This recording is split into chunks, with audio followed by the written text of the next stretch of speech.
আসসালামু আলাইকুম everyone, welcome back to my channel Dream Sprite. আশা করছি সবাই ভালো আছেন। সব থেকে সহজ ব্রেড স্যান্ডউইচ ডিম এবং দুধ দিয়ে বানানো হয়, অনেক সময় শুধুমাত্র ডিম দিয়েও বানানো হয়। আর এটা যে কোনো মাচা চিরেই বানাতে পারেন, আমরা ছোটবেলা থেকে দেখে আসছি।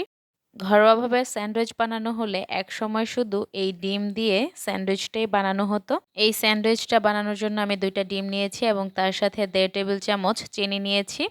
ডিম এবং চিনি একসাথে ফেটিয়ে নিচ্ছি, যতক্ষণ পর্যন্ত চিনিটা গুলে না যাবে ততক্ষণ পর্যন্ত নেড়ে নিব। এর পাশাপাশি আমি একটি প্যান গরম করে নিচ্ছি।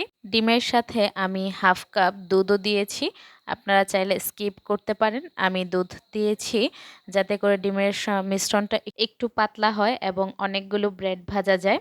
তবে শুধু ডিমের মিশ্রণ বানালে আপনারা 3 থেকে 4টা ব্রেড ভাজতে পারবেন।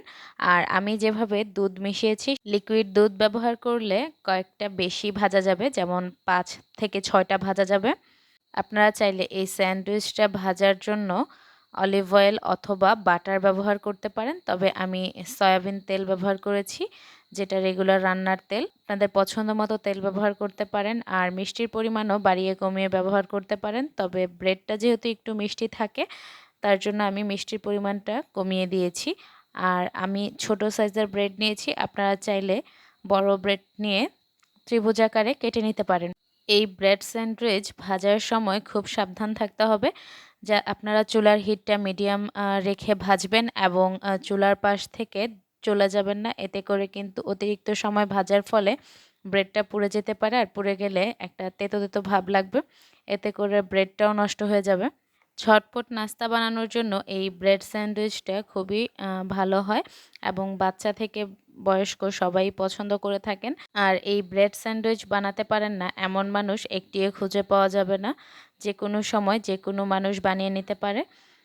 বাচ্চাদের তো ভীষণ পছন্দের থাকে, একটু ভিন্নতা আসে ব্রেডের মধ্যে।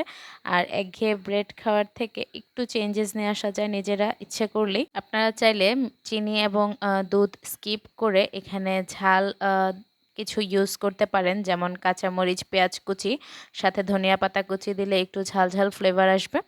এটাও খেতে ভালো লাগবে, আপনারা খেয়ে ট্রাই করতে পারেন। আর এই ভিডিওটাতে শিক্ষণীয় তেমন কিছু আমার মনে হয় নেই, তারপরও আমার ভালো লেগেছে, আমি ভিডিওটা শেয়ার করেছি। আপনাদের কাছে যদি ভালো লেগে থাকে, লাইক ফলো করে পাশে থাকবেন।